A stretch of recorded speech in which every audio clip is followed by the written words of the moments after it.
চট্টগ্রামের রাউজানে জাতীয়বাদী দল বিএনপির ৪৬তম প্রতিষ্ঠাবার্ষিকী বিভিন্ন আয়োজনের মাধ্যমে পালিত হয়েছে। রোববার সকালে উপজেলার মগদায় বাজারে পশ্চিম গুজরা ইউনিয়ন বিএনপি, যুবদল, ছাত্রদল ও অঙ্গ সংগঠনের উদ্যোগে র্যালি ও আলোচনা সভার আয়োজন করা হয়।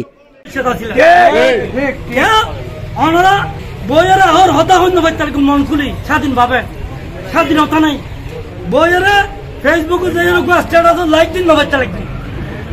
হ্যাঁ অনা আনিল দোষ অনা বইলেও দোষ কথা হইল কি ট্যাক্স দন করার জায়গা জমিন বেঁচেলে বেঁচে দন করার কিনে দন করার ঠিক না।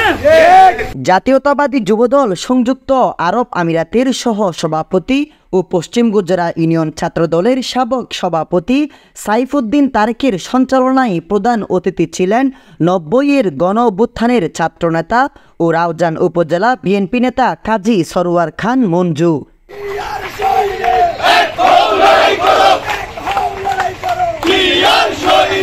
রাউজান উপজেলা বিএনপির সাবেক প্রচার সম্পাদক মোহাম্মদ এনামুল্লার সভাপতিত্বে বিশেষ অতিথি ছিলেন বিএনপি নেতা হারুনুর রশিদ শিকদার, মোহাম্মদ ইলিয়াস মেম্বার, সিরাজউদ্দৌলা, মোহাম্মদ আতিকুল্লাহ, মোহাম্মদ আলী মেম্বার, বশিরউদ্দিন খান। সেই দলের আজকে ৪৬তম প্রতিষ্ঠাবার্ষিকী আমরা আমাদের আজকের এই সমাবেশ সংক্ষিপ্ত করতেছি। আমি তাদের পূর্ববর্তী যেই সারা দিয়েছি এখন আমি সেইভাবে আছি। তম প্রতিষ্ঠাতা বার্ষিকী ওই প্রতিষ্ঠাতা বার্ষিকী উপলক্ষে আমি আপনাদেরকে আন্তরিক শুভেচ্ছা ও মোবারকবাদ জানাচ্ছি। বক্তব্য রাখেন আমির আলী, প্রবীণ বিএনপি নেতা সলিমুল্লাহ খান, স্বেচ্ছাসেবক দলনেতা আজম খান, প্রবাসী ঐক্য পরিষদের অন্যতম নেতা আবুল কাশেম, ইউনিয়ন যুবদল নেতা আমির আলী, যুবদল নেতা শহীদ, ইউনিয়ন স্বেচ্ছাসেবক দলের সদস্য সচিব মোহাম্মদ শহীদুল ইসলাম, আকের মেম্বার এসকান্দর হোসেন, যুগ্ম আহ্বায়ক নূর নবী, হারুন মোহাম্মদ শরীফ, নজরুল ইসলাম, কাইসার হামিদ, আব্দুল কাদের, নেসারুল হায়াত খান, আক্তার হোসেন, তাইজুল ইসলাম, জাহাঙ্গীর, আমজাদ হোসেন, নাজিম, এসকান্দার, শফি, আলী আকবর, দিদার, জসিম, ওসমান, মিয়া, আমিন, শাহেদ, সোহেল, সুজন, বশর, নয়ন, আজাদ, আহমেদ, সৈয়দ, হোসেন, মনা, আলম, হোসেন সহ আরো অনেকে।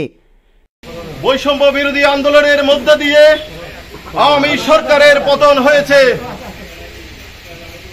এই পতন হওয়ার পরিপ্রেক্ষিতে আমরা সবাই জাতীয়তাবাদী আদর্শের যারা সৈনিক, দীর্ঘদিন রাউজান থেকে যারা বিতাড়িত ছিল, আমরা সবাই মিলে আজকে এখানে উপস্থিত হয়েছি। আজকে এই উপস্থিতি দুটি কারণে। প্রথম কারণ হচ্ছে আজকের বিএনপির ৪৬তম প্রতিষ্ঠা বার্ষিকী। শহীদ প্রেসিডেন্ট জিয়াউর রহমান না হলে ১৯৭১ সনের স্বাধীনতার যুদ্ধ হতো না। সকালের শুরুতেই মিছিল সহকারে র্যালি বের করা হয়, পরে আলোচনা সভার মাধ্যমে সভা সমাপ্ত করা হয়।